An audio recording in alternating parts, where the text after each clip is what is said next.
Está con nosotros, como todos los miércoles, Martín Rodríguez Yebra. Bienvenido, Martín. ¿Cómo estás? ¿Bien? Bien, Juan. Muy bueno, bien. aparecieron números que obviamente preocupan al gobierno. No diríamos que alegran a la oposición, pero le dan argumentos, o algunos se alegrará también. Sí, la economía real que vuelve a acechar a Macri, a complicarlo. El desastre de la economía del 2018 que se proyecta sobre el 2019 y sobre el inicio del año electoral. Llegamos a marzo y los números son muy complicados para el gobierno. Al gobierno le está costando encontrar el discurso de la esperanza de cara a las elecciones. Claro. Y los números que se conocen hoy son números que golpean especialmente a sectores donde el gobierno quiere llegar y buscar su voto, ¿no? El tema del empleo es un tema excesivamente sensible y hoy se conocen números oficiales que revelan que se perdieron más de 190.000 empleos registrados durante todo 2018. Es una caída del empleo registrado al menos, sí, que nos lleva hasta 2014 aproximadamente, el último año en que hubo un número tan bajo de trabajadores registrados en la Argentina. Trabajo en blanco. Trabajo en blanco, exactamente. El número de desempleo que incluye todo el mercado laboral fue del 9%. Se espera que se conozca en breve la próxima medición, que seguramente dará un poco peor, según lo que están mostrando estas cifras. También se conoció la caída definitiva de la economía durante todo el 2018, que fue del 2,6, otro número también muy fuerte, que estaba un poco dado, bueno, se suponía que esto iba a ocurrir, pero el del empleo no era algo que se esperara, un número tan fuerte de caída del empleo, que es algo que el gobierno siempre dijo que se estaba manteniendo y que estaba resistiendo. Es uno de los grandes desafíos que tiene el gobierno en el año electoral, es recuperar este número, hacer que ese negativo empiece a acercarse por lo menos a los números del año pasado. Claro. En un año en el que la obsesión del gobierno, decíamos hasta hace unos días, era, bueno, la estabilidad económica, el dólar que no se mueva, tratar de que no haya inestabilidad, de que no haya sensación de vértigo en la gente. Bueno, en parte el precio de mantener la estabilidad en el mercado cambiario es el frío en la economía y es estas consecuencias sociales, ¿no? Que empiezan a ser muy preocupantes y que se proyectan sobre el año. Lo que decíamos antes, el número del 2,6 de caída de la economía que estaba descontado, pero tampoco estamos viendo señales de recuperación de cara, al menos al primer trimestre. El gobierno dice que en el segundo va a empezar a verse algo más y que más hacia octubre, más cuando lleguemos al momento de las definiciones, la economía va a tener un poco más de vitalidad. Bueno, es otro de los desafíos que tiene para mostrar el gobierno urgentemente, claro, casi te diría, ¿no? Diríamos que esta es la recesión en números. Es la recesión en números y es la recesión empezando a mostrar cuáles son las consecuencias, ¿no? No es solo un frío número de, bueno, sí, 2,6, 2,4, 1,3. Estamos hablando de, antes decíamos, 191.000 personas que tenían un empleo en blanco registrado, casi todas del sector privado, que es otro elemento también central, que hoy no lo tienen, ¿no? O por lo menos a finales del 2018 ya no lo tenían. Ese es un dato que te demuestra, bueno, te demuestra lo que es una recesión, en definitiva, el golpe de una recesión. Hay otros datos, 3 datos más, Martín, que también muestran la preocupación del gobierno. El otro claramente es la inflación. ¿Te acordás que Macri había dicho en su momento que estaban empezando a reducirse los índices y demás? Y enero nos sorprendió a todos con un 2,9, que era otra vez un salto respecto de diciembre. Y ya se habla en el mercado y el gobierno lo empieza a admitir que el número de febrero va a ser incluso peor, que se va a acercar, va a superar el 3, se va a acercar al 4. Está bien, es el impacto de los aumentos de tarifas que se anunciaron a finales de año, varios elementos que estaban más o menos previstos, pero también impacta en aumentos que no tienen que ver con mercados regulados, con aumentos de tarifas, etcétera, ¿no? Claro. Está golpeando a los sectores populares, está golpeando a todos los sectores de la población y, bueno, le está costando al gobierno encontrar herramientas para contrarrestar estas malas noticias. Febrero va a ser duro también en ese aspecto. El número de la pobreza, el 33,6 que señalamos acá, es el número de la última medición de la UCA. La última medición oficial del INDEC había marcado un número del 27% de pobreza, que ya venía ascendiendo. En marzo vamos a tener el nuevo número de la pobreza y es otro número que seguramente va a ser negativo. Ya lo dijo la ministra de Salud y Desarrollo Social, Stanley. que seguramente va a ser algo peor, dijo ella. En el gobierno están hablando de que el número va a superar el 30 probablemente, con lo cual vamos a estar hablando de números por encima de lo que fue la pobreza que, según la UCA al menos, dejó el gobierno de Cristina Kirchner. Y recordemos lo que decía Macri: a mí me van a juzgar o quiero que me juzguen por el número de pobreza que yo dejé. Bueno, él se acerca ahora al final de su mandato con un número que es peor al que recibió. Y el otro número que marcábamos acá, que lo marcamos en verde en este caso, es el dólar. 39.82 fue la cotización de hoy.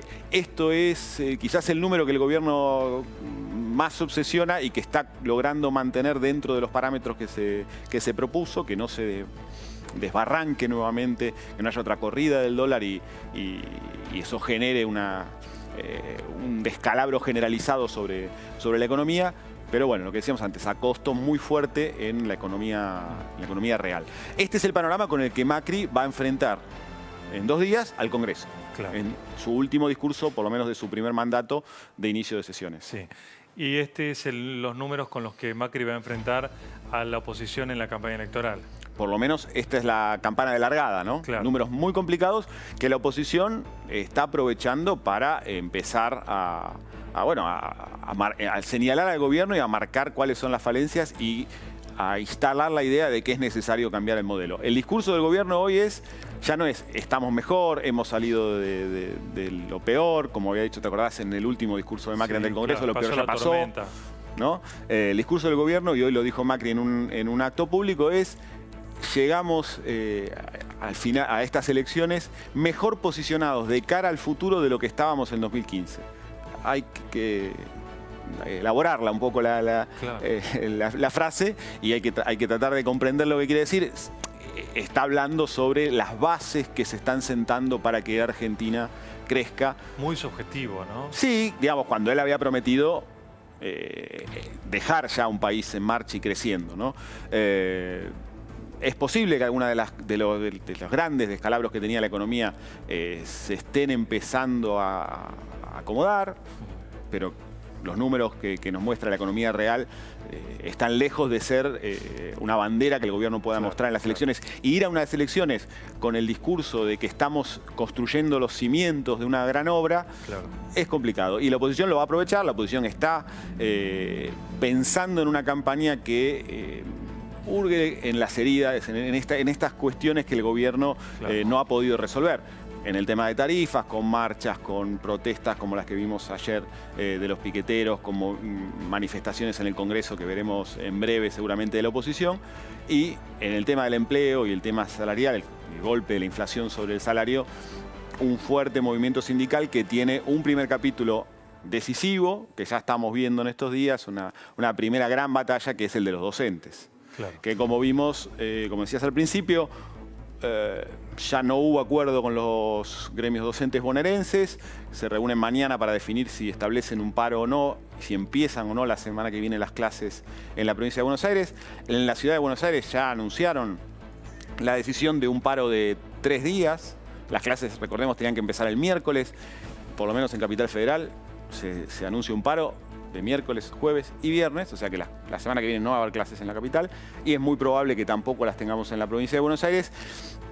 Y de alguna manera es una forma ya de ir mostrando lo que van a ser las batallas de la oposición, en este caso representadas por una parte del sindicalismo. Es mostrar las falencias, si se quiere, del modelo macrista y exacerbarlas y exponerlas de cara a la sociedad. El tema docente va a ser un tema muy delicado y un tema que el gobierno va a estar monitoreando minuto a minuto, porque está también en el humor de la gente y en las complicaciones que una población afectada por todas estas cuestiones que estábamos mostrando, con riesgo de su empleo, con una pérdida de salario real, etcétera, además tenga lo que es la complicación de que sus hijos no puedan ir a las clases. Claro. La oposición obviamente va a hacer pie en los números negativos del gobierno. Sí. Y el gobierno hará pie en la esperanza de cambios institucionales y en estas bases de otro país que vos mencionabas recién. ¿Hasta dónde? Viste que todo tiene un plazo. Sí. ¿Cuál es el plazo que tiene el gobierno para tratar de mantener un electorado esperanzado con esta propuesta? ¿Junio? Sí, mayo, el gobierno descuenta y... Tenés que revertir un partido que estás perdiendo. Sí, tiene la suerte de que el rival tampoco está metiendo goles. Entonces es un partido que es un 0-0 en el que está jugando mal, si querés ponerlo en términos futbolísticos. Sí, sí. Pero el gobierno sabe que en algún momento va a tener que hacer un gol. Tiene que ser un gol. Y el gol tiene que venir con la economía. Con la economía, sí.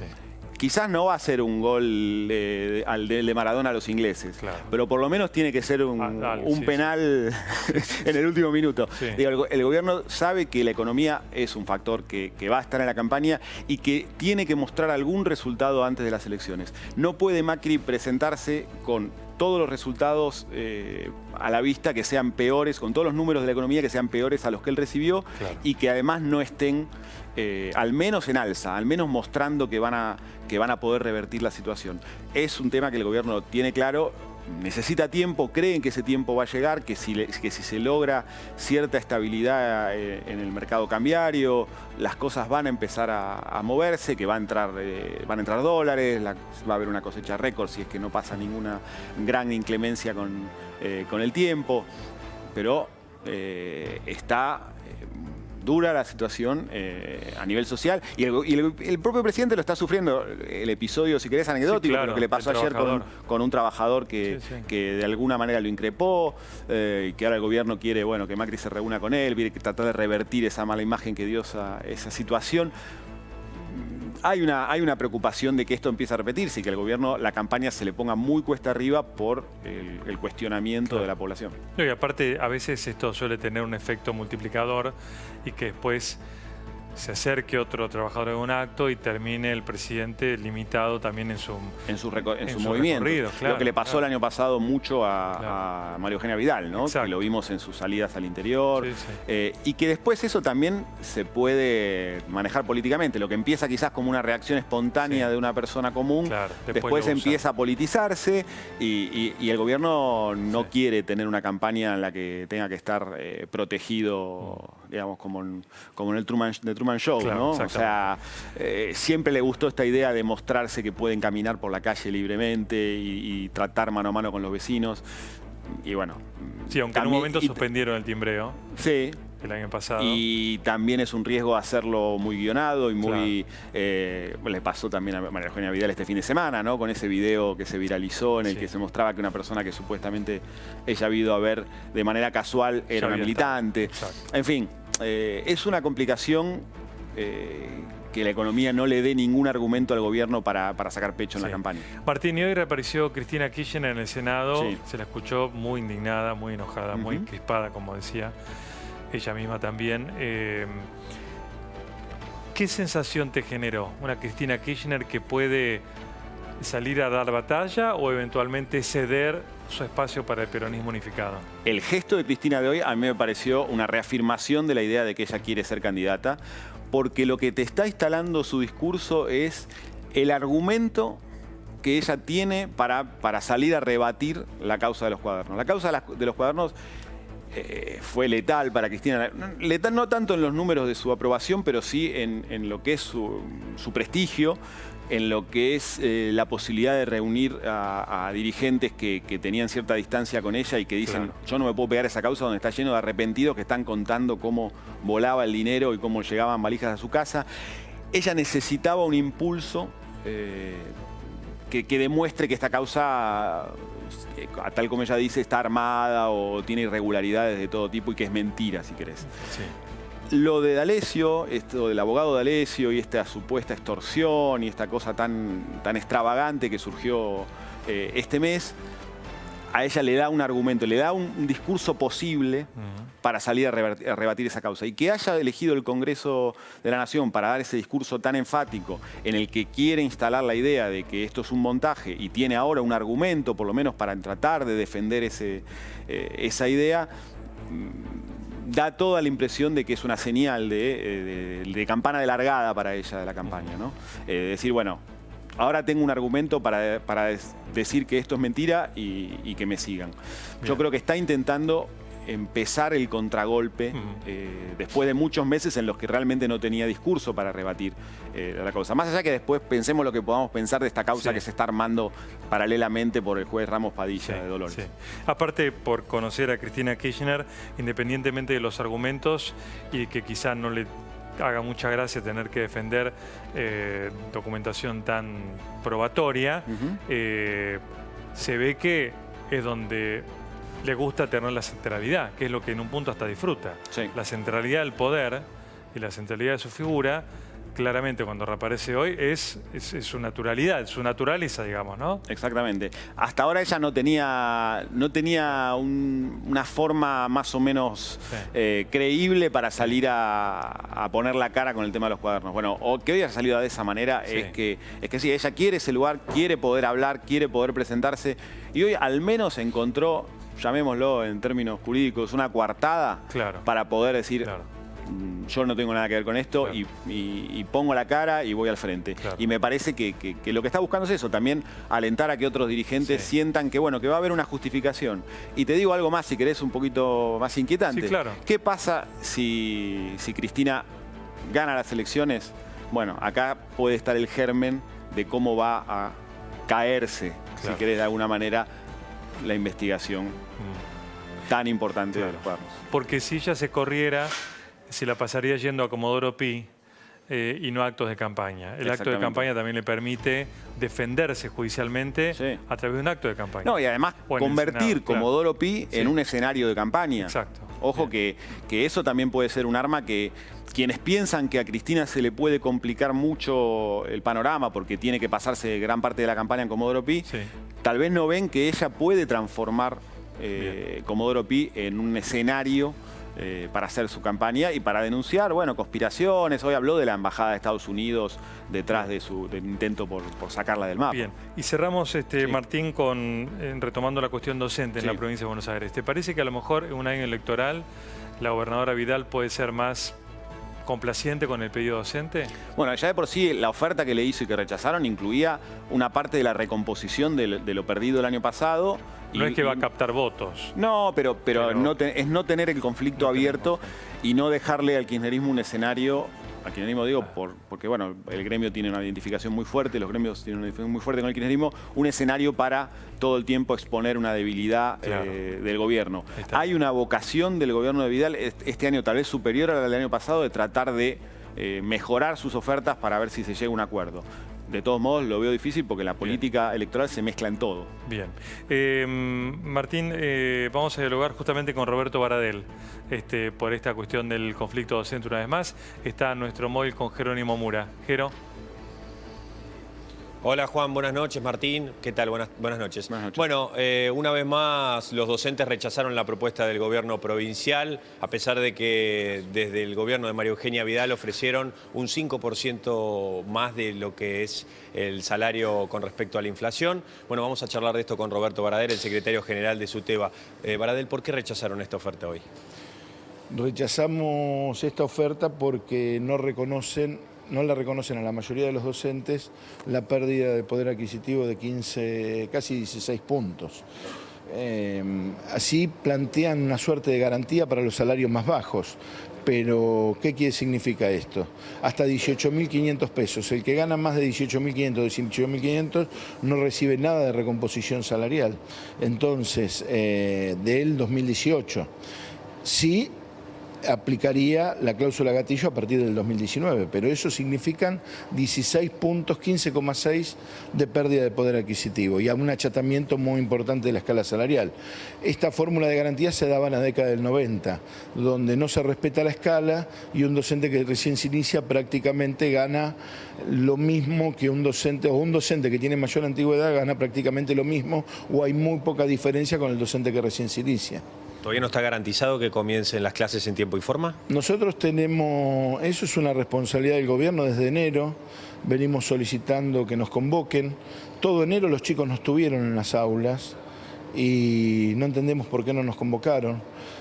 Febrero, los primeros 15 días tampoco, para ser preciso, recién el 13 de febrero nos convocaron y tuvimos 2 reuniones. Ahí yo estaba escuchando el comentario que hacían recién, que es verdad que este año la vocación del gobierno cambió en términos de intentar una negociación que el año pasado estuvo cerrada absolutamente.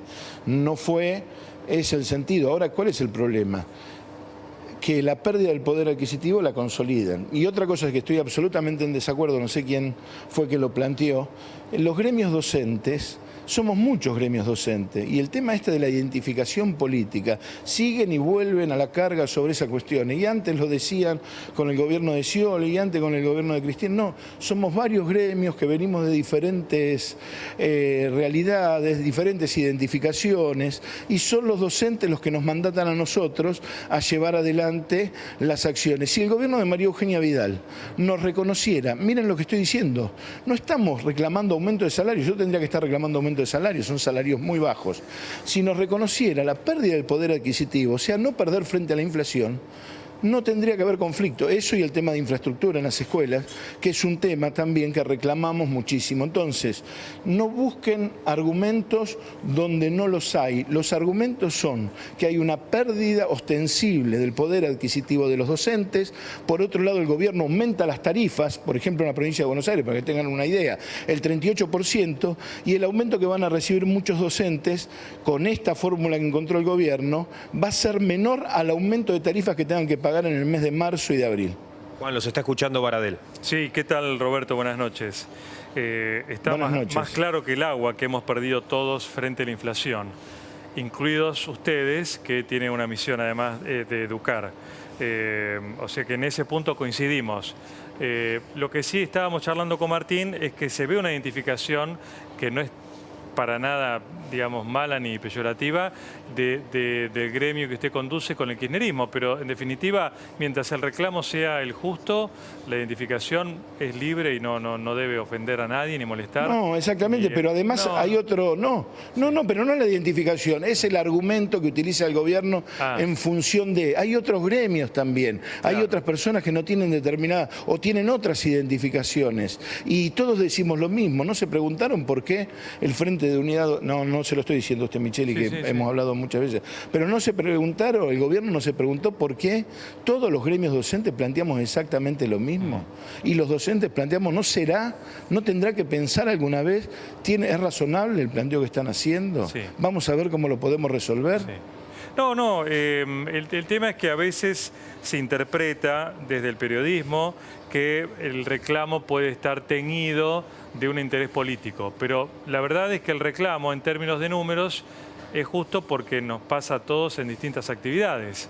La inflación, digamos, nos ha hecho perder a todos. En el caso del conflicto bonaerense, desde siempre se interpretó como que era un conflicto también con un tinte político, pero bueno. Están en sí, que fue usted y nosotros, el gobierno anterior de Daniel Scioli, alguien podría decir, no, pero era Daniel Scioli, claro, también con Cristina Fernández de Kirchner, los paros nacionales, bueno, entonces tienen que ver, nosotros tenemos, mire, podemos estar más o menos de acuerdo con un gobierno, ahora jamás antepusimos los intereses partidarios ni electorales con respecto al tema a la defensa de los derechos de los trabajadores de la escuela pública. Y le doy dos ejemplos. Paritaria nacional en el 2016, gobierno de Mauricio Macri, ministro de Educación Esteban Bullrich. Llevamos adelante una paritaria nacional. Empezaron las clases en todo el país. La provincia de Buenos Aires, gobierno de María Eugenia Vidal, el mismo dirigente sindical que les habla, y Alejandro Finocchiaro, que ahora niega la paritaria nacional. Empezaron las clases normalmente en el año 2016. El año 2017, cuando tuvimos conflicto, toda la primera parte del año, que el gobierno quería imponernos, como el año pasado, una pauta salarial, y venían las elecciones, ¿cuándo cerró el conflicto? 2 semanas antes que empezaran las PASO. ¿Por qué? ¿Porque empezaban las PASO? No, porque si era la idea del gobierno que nosotros queríamos continuar el conflicto, hubiéramos continuado. Simplemente porque nos querían imponer un 19 y terminamos en un cierre, nosotros pedíamos el 30 y terminamos en un 27,4, porque hubo voluntad de negociación. Bien. Baradel, a esta hora, ¿usted está en condiciones de decir si va a haber o no paro la semana que viene? ¿Si van a empezar o no las clases en la fecha fijada? Mire, no porque hay asambleas, yo soy respetuoso de las asambleas, mañana va a haber un congreso nacional, el viernes recién la Federación de Educadores Bonaerenses va a hacer su congreso, entonces en el caso de Provincia de Buenos Aires vamos a conversar cuál es el resultado de cada una de las asambleas y el viernes emitiremos un comunicado en conjunto y mañana puede haber novedades a nivel nacional. Ahora, si nos guiamos por la estrategia del gobierno de la negociación del año pasado, lo que hicieron fue avanzar, pagar, digamos, depositar el sueldo directamente, por decreto creo que era, o una reglamentación, digamos, y seguir adelante. Y muchos docentes dijeron, bueno, si me van a descontar el día, voy a clase. Y lo que pasó finalmente es que durante casi todo el año hubo clases, salvando unos paros, pero no se llegó a ninguna negociación. A lo mejor el gobierno este año hace lo mismo. Pero hubo un conflicto. Y bueno, hay que ver, lamentablemente, que haga eso, porque mire, el año pasado, acuérdese, 19 reuniones, el 15%. Mire si hubiéramos firmado nosotros el 15%. Después apareció el 19% en un decreto de la gobernadora. Por eso, bien dice usted, primero una reglamentación, después un decreto. Ese decreto que ni siquiera habían publicado en el boletín oficial no lo aceptamos y seguimos llevando adelante medidas de fuerza, pero es verdad, como dice usted, que fueron definidas en diferentes momentos y la mayor parte del tiempo hubo clases. Ahora, a partir de esa lucha llegamos al 32. En diciembre muchos nos decían, bueno, pero firmen el 32. Miren si hubiéramos firmado el 32. Hoy los responsables, ¿qué estaría diciendo el gobierno? Pero como que dicen con otros gremios. Bueno, pero fueron los gremios los que firmaron el convenio del 32. O sea, seríamos nosotros los responsables de la pérdida de poder adquisitivo del salario. Y no lo vamos a hacer. Entonces, nosotros no... hay que terminar... Bien. Con una lógica de conflicto permanente y estamos absolutamente dispuestos. Y no puede ser que este conflicto se extienda otro tiempo más. Hace más de un año venimos en conflicto. No, hay que encontrar una solución. Esta cantinela, lamentablemente, desde hace años. Gracias, Roberto. Una pregunta final porque he leído en algún lado que usted, ya que está, dígalo usted mismo, que a usted le interesaría ser candidato a diputado. ¿Es cierto esto que circula? Yo estoy abocado a resolver este conflicto. Creo que hoy es absolutamente inoportuno hablar de cualquier otra cuestión que no sea resolver este conflicto, bien, que es el del interés de todas las familias. Y te quiero decir una cosa, pero vio porque que apareció, recién por eso me retó. Sí, apareció, pero hoy estoy abocado en eso. Pero quiero decir, nobleza obliga, que acá tu cronista Jerónimo, me ha llamado la atención por otro canal que no tenía el cronista, y eso, bueno, es en defensa de los periodistas. Después no lo voy a decir cuál es el canal, pero después se lo voy a decir, como no se lo dije al aire, se lo voy a decir. Así que la defensa de los periodistas, me parece, y del trabajo, es una cuestión muy, muy importante. Muy bien, gracias, Roberto Baradel. Buenas noches. Gracias. Muy bien. Gracias, Jerónimo Mura, también en el móvil. Hacemos